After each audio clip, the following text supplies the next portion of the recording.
Have you ever been super excited about something that you bought online, waited weeks for it to arrive, just for it to get here, and you find out that it's just a glass ball that really doesn't do anything? Yeah, well, that's how I feel about the Pokemon Scarlet and Violet Teal Mask DLC. Bitterly disappointed. And I think I actually have plenty of room to talk because I played through the Teal Mask DLC live on stream with an entire shiny team, which means I spent plenty of time on the island of Kitakami. And I have a lot of things that I want to talk about today. And by the end of the video, I think we should discuss if it's even worth buying. We're going to start out our journey today like any other, with a text telling me that I was specially selected for a trip to a far, far away land. No, it's fine. Don't tell your mom. She doesn't need to know. It's fine. I grabbed my brand new shiny Umbreon that I found by accident off stream and get ready to head out. It's actually here that I realized they made some changes to the photo system. Photo taking tips. Have I not done this before? Press the left stick. Any of the Pokemon you let out of their Pokeballs will stay put and wait for your signal. That's actually new. No, because that's been something that's been annoying the crap out of me for the longest time. Press the down button while taking a selfie to change your expression. I think that's not new, but they did add music. You can play music while taking photos with the camera app by pressing ZL or ZR. Give it a try to find out how your Pokemon reacts. Okay, so now I can tell you to stay there, and I can move around. That's so simple and so beautiful. And now you just take a photo with A rather than putting the filter away and having to screenshot it. Oh my, that's so much better. They really fixed the camera. That was not on my bingo card for this DLC. I was not expecting them to fix much of anything, to be honest. After we made it safely to Kitakami, we promptly ignored the story direction and started hunting for a shiny. I had trouble deciding between Spinarak and Yanma for my first shiny, but the Pokegods had something else in mind. Because it was only 4 hours into stream and we found a good little golden boy. I don't think I've ever had a shiny Poochyena outside of Pokemon Go. Speak of the devil! Oh my goodness, bro. Wow. First shiny of the Teal Mask. Oh my gosh. Shiny Poochyena. We cannot celebrate too hard yet though. I still have to catch it. We can do that without doing too much damage. All right, what do we put him in? Part of me says Luxury Ball would actually probably be pretty good, but Ultra Ball is also solid. Ultra Ball is actually solid. I'm throwing an Ultra Ball. The crit cap. It was meant to be. Shiny Poochyena, our pseudo starter for this shiny only challenge. We leveled up Flakes and evolved him before heading into town, since I'm expecting a battle or two, and he is my only Pokemon. And I'm glad I did too, because right away we met Carmine and her little brother, Kieran. I still don't know how to say that properly. Carmine thinks we're in her town to cause trouble, which is a little presumptuous of her, and she challenges us to a battle with her Poochyena, Vulpix, and Poltergeist, which is one of only 6 new Pokemon added in my $35 Pokemon DLC. After we smack down the local bully, we are introduced to the manager of the local retirement home where we will be staying. All the while, this kid in the background is having a perpetual psychotic breakdown, and their mom just kind of stands there scanning for help. Now that everyone is settled in, we're free to roam again. So we get back to hunting for some brand new Kitakami Pokemon, as well as trying to fill up the Kitakami Pokedex as we go. I was catching every new Pokemon that I saw as we went. And while we were doing that, I stumbled across a sick little bird. That's a shiny Scarlet. That's a shiny Scarlet. Oh my golly. Okay. Alright. No, I'm down with it. Quick ball. Crit capture, dude. I didn't have a shiny Scarlet yet, so that's fine with me. I'm down with it. I need a nickname for a female Starly. It's a superhero name, but I don't remember which superhero it is. I just remember it. Morningstar. Or maybe it's a food. Is it a food? It might be a food, actually, now that I think about it. With a brand new friend, and already being so close to the next stop of the story, we decided to head that way. After some quick picks with Kieran, we head back to the other side of town to explore just a little bit more and head towards our next objective. It's here that we run into Jacques, who invited us to a picnic to give us a baby. Let that one sink in for you. Of course, I was curious what this would hatch into, so I immediately started running in circles. And imagine my surprise when a beautiful little Sinnoh starter popped out. Turns out he can give you one of any of the 3 starter Pokemon, and I just so happened to get Piplup. So I guess he's alright with me for now. Beginning on day 2, we head out for a new shiny hunt in Sandslash. I actually posted this reaction in my 3 easy shiny hunts with no Herba Mystica video that I posted a few days ago. As of writing the script, it's been a few weeks now. So check that one out if you're interested. After securing this new friend, we have 3 shinies to call our own, heading into the next photo location with Kieran. With that done, we start heading up the mountain and I get very distracted for a while. So we're gonna skip over that part and head straight into the battle with Kieran outside the ogre's den. We lead with our newly evolved Gaston, who was quickly able to set up and sweep with Swords Dance, Rapid Spin, and Earthquake. Once Kieran was properly embarrassed in front of Mommy Ogrepon, it was obviously back to running around looking for new Pokemon. While doing this, we actually stumbled across this cute little emo kid. Shiny Ralts! Shiny Ralts! Hello! Hello! Shiny Ralts! Saw that little blue hat? Oh my gosh, what did I catch you? What did I catch you in? Honestly, Great Ball is pretty fitting. Great Ball is pretty fitting. Can I even hit you? I saved right in front of you. Do you survive in non-stop close combat? Oh, Pisha! Critical capture! Shiny Ralts! And not long after that, actually in the same stream, we come across this little dish of happiness while collecting Pokemon at the lake. Shiny Lotad. Wait a second. Shiny Lotad! Beautiful! I was gonna hunt a Lotad too for a video. What the heck? Oh, a friend ball would match him so well. I have to at least try for the friend ball, right? I feel like a play rough maybe. I'm gonna try and I'm gonna see if I can manage to not get knocked out and water pulse this thing. I don't know what to tell you, dude. I mean, part of it's shiny charm for sure, but that's 2 shinies just randomly while running around. I'm gonna keep it with Green Dish, and I'm gonna give it leftovers as well, and it's gonna be like my wall Pokemon. I feel like a friend ball matches so well. The green with the red accent. Crit capture too! Oh yeah, baby!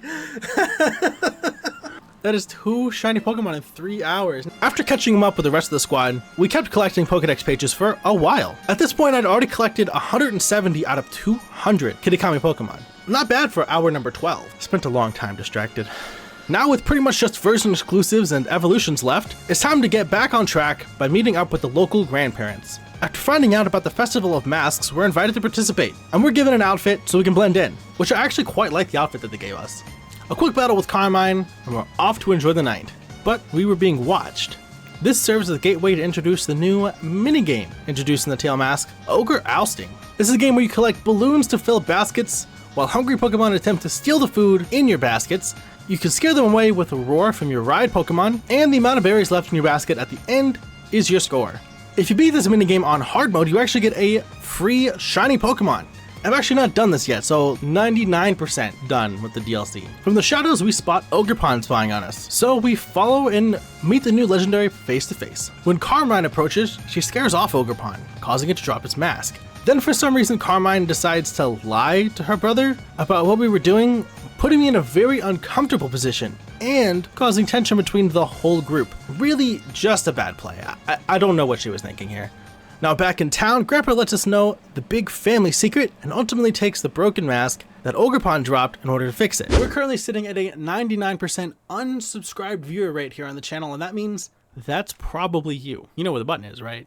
It's not you found it? You good? Alright, we'll continue with the video.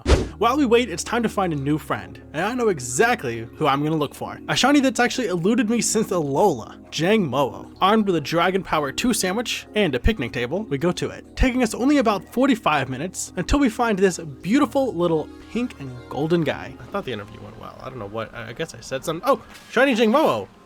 Shiny Jangmo-o, that was fast. Hello! Hey! Much better. That's a good shiny, dude. What do we catch you in? Is there anything we get like yellow and pinkish? Oh, a heal ball would actually be pretty solid. Love ball? You think love ball? I'll give it a look. That's true. It does have a heart in its head, but it's not gonna have a heart in its head forever. We are gonna evolve it. Oh, it does fit pretty well. It does fit really well, doesn't it? Komono has a heart. Wait, is it Jangmo-o, Hakamo-o, Komo-o, or is it? Oh, okay, so it does keep the heart? Okay, well, we'll throw the love ball. He's got Outrage. Okay, his only damaging moves are Outrage and Dragon Claw. We're walling him right now. I would prefer to catch him in a heal ball. Ooh, the crit capture! Oh, yes, baby. After getting them on par with the rest of the team, we're off to the Crystal Pool. And imagine my surprise when on the way there, we run into this cute little bug. That's a shiny Sewaddle.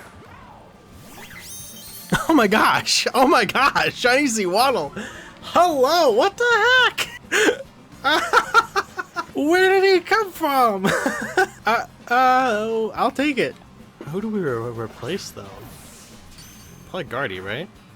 It is a pretty muted shiny, but I think we have Guardy and we have Morningstar, who are both not new DLC Pokemon that could easily get replaced with new DLC Pokemon. Upon reaching our destination, we meet with Carmine, who inadvertently summons an angry Milotic, so we team up to calm it down with a quick battle. Cherry makes some extremely light work of this battle, so we quickly head back to town to meet with someone new, a photographer named Perrin. She sends us on a little side quest that leads us face to face with Ursaluna Bloodmoon, a new form of a Pokemon that we got just last year, which is a new evolution to a Pokemon that came out in Gen 2. I'm not complaining, but it feels a little soon. However, if you want to see how this went, or get some advice on how to tackle this for yourself, there is a video on my channel, a full walkthrough of this side quest in detail, link in the description or right up here. Alright, let's skip to our battle with Kieran outside Loyal 3's resting place. Kieran has stolen Ogerpon's mask from his grandfather, so we must defeat him to get it back. We make quick work of his Yanmega, Gligar, Cramorant, and Poliwrath. However, Dipplin does manage to snag his first KO, but only just before going down to Morningstar. I think the pain of losing so convincingly sends this teen boy into a fit of rage and putting his fist into a wall. It's a very healthy response for sure. It's a good thing to be teaching kids, Game Freak. 10 out of 10. But his angry kid magic actually does seem to bring the Loyal 3 back to life. Okidoki, Pheasantipity, and Monkey Dory head straight for the weakened Ogerpon, but we arrive just in time to stop them with a crunch. Carmine, Kieran, and I decide to take Ogerpon with us, keep her safe, until those three are stopped for good. First stop is Monkey Dory, who for some reason is huge now. Anyway, Gaston makes light work of the big ape, so it's on to the next one, Okie dokie. This battle was a little bit more tricky, but after some intimidates and snarls to mitigate damage, we were able to take it out with a Brave Bird and a Shadow Ball. Pheasantipity was even a little bit more troublesome. After Cherry sets up Leech Seeds, we were able to survive hits well enough to set up the rain, and then Terra to pick up the KO with Hydro Pumps. I think it's time that we pick up one final shiny Pokemon. I wanted a replacement for Morningstar since Staraptor is not new to the DLC. But you know what other early game Pokemon did just join us in Paldea? Shiny Hoothoot! Oh my gosh! Come here, you! Wait. First things first. I need a photo of you, good sir.